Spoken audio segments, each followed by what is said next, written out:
राज्याचे वैद्यकीय शिक्षण मंत्री माननीय हसन मुश्रीफ यांनी आज कोल्हापूर जिल्हाधिकारी कार्यालयामध्ये अनेक विषयांवर बैठक घेतली आहे। या बैठकीनंतर पत्रकारांशी त्यांनी संवाद साधलाय। यावेळी बोलताना शक्तीपीठ महामार्ग कोल्हापुरातून जाणार नाही असं ठामपणे त्यांनी सांगितले। तर इतर विषयावर देखील पत्रकारांशी बातचीत केली आहे। पाहूया काय म्हणाले हसन मुश्रीफ। यापूर्वी सुद्धा मी याचा स्पष्टपणाने उल्लेख केला होता आणि परवा पंचकल्याण पूजा जी जैन समाजाची होती नांदेडला, त्याला मुख्यमंत्री महोदय देवेंद्र फडणवीस आले होते। मी आणि ते गाडीनं गेलो, गाडीनं एकत्र आलो। त्यावेळा ह्या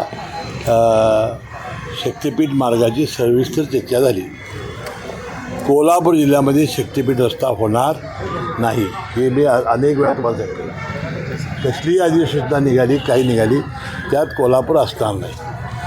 आता तरी मला एक विचारलं होतं की सांगलीपर्यंत शेतकऱ्यांचा विरोध नाही। आता जिथे शेतकऱ्यांचा विरोध नाही तिथं आम्हाला विरोध करायची गरज नाही, तिथं पण झाला। आता सांगलीच्या पुढं गोव्याला कसं जायचं असं ते मला विचारत होते।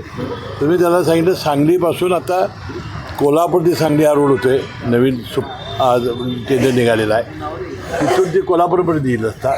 त्यानंतर हायवेनं संकेश्वर मार्गे जाईल असं गोव्याला, त्याचा रस्ता सुचवलेला आहे आणि त्या रस्त्यानं गोव्याला सांगलीपासून इथपर्यंत आलेले लोक पुढे जातील। अलाइनमेंट होणार हे फिक्स आहे 100%। कोल्हापूर जिल्हा त्यात नसेल। नाही, तुम्ही वारंवार याबद्दल स्पष्टीकरण दिलेलं आहे। नाही, आत्मविश्वासाने सांगितलेलं आहे की कोल्हापूर जिल्हा नसेल। नाही, तुम्ही वारंवार हे सांगितलेलं आहे की मी वारंवार सांगितलेलं आहे तो जमीन ॲक्विजिशनचं डिनोटिफिकेशन केलेलं तुम्हाला कागदही दिलेला आहे, त्यामुळे त्यातले संबंध विषय संपलेला आहे। पण म्हणजे शेतकऱ्यांना भीती आहे की जर सांगलीपर्यंत हा महामार्ग आला तर भविष्यामध्ये पुन्हा आडमार्गाने पुन्हा तो अजिबात आडमार्गाने वगैरे काही येणार नाही। जोपर्यंत शेतकऱ्याचा विरोध आहे तोपर्यंत होणार नाही हे आधीच सांगितलेलं आहे। पण सांगलीवर जे लोकांची मागणी आहे ना त्यांची, त्याला तिथं काय करूया आपण। त्यांची मागणी असेल आणि त्याला पाहिजे असेल तर आपण अडवणारे कोण? आणि म्हणून मी त्याला रस्ता सांगितलं ना, सांगलीपर्यंत आल्यानंतर सांगली टू कोल्हापूर आता नवीन रस्ता होतो। कोल्हापूरपर्यंत हायवेला जोडायचा, तो सरळ आंबोली मार्गे जाईल, संकेश्वर मार्गे आंबोली टू गोवा।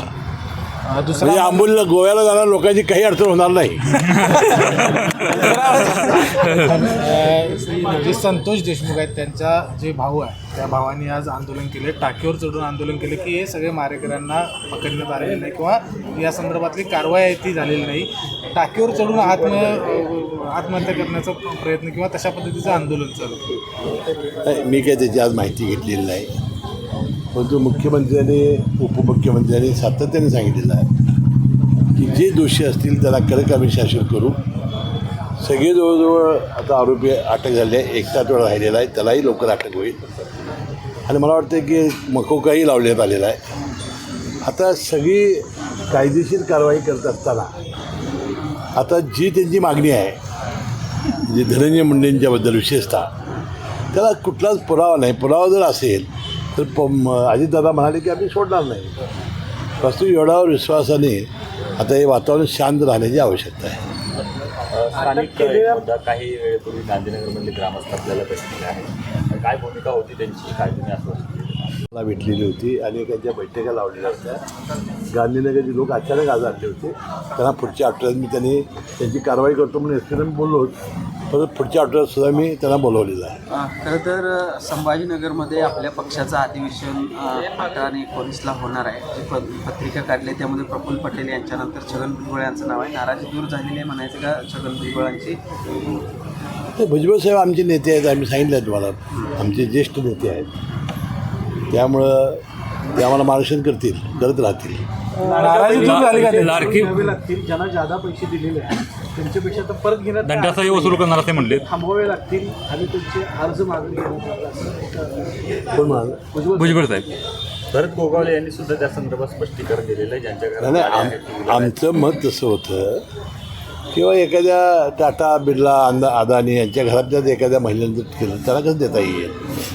ज्यांना खरोखर जे इन्कम टॅक्स भरतायत, ते श्रीमंत आहेत, अशा महिलांचे एखादे अर्ज 4 चाकी गाडी वगैरे आमच्या मूळ जी आरमध्येच आहे आणि त्यांचं जरी आता कमी झालं तर काय वसूल करायचं नाही असा आपला निर्णय झालेला आहे. अद्याप पालकमंत्री नेमलेले नाही आहेत. काय नेमकं कुठं अडलेलं आहे? आणि याला जोडूनच प्रश्न मागची टर्म तुम्ही यशस्वीरित्या पूर्ण केला, मात्र यावेळी वेगळं वातावरण कोल्हापूर जिल्ह्यामध्ये तयार आहे. जातीवादी वातावरण दिसून येते. हिंदुत्वादी संघटनांकडून तुमच्या नावाला थेटपणे ठीक आहे त्यांना ते करू द्या. त्याचा सवाल फारसा नाही. ही भूमी छत्रपती शाहू फुले आंबेडकरांची आहे. कधीपर्यंत पालकमंत्रीचं 26 जानेवारीपूर्वी.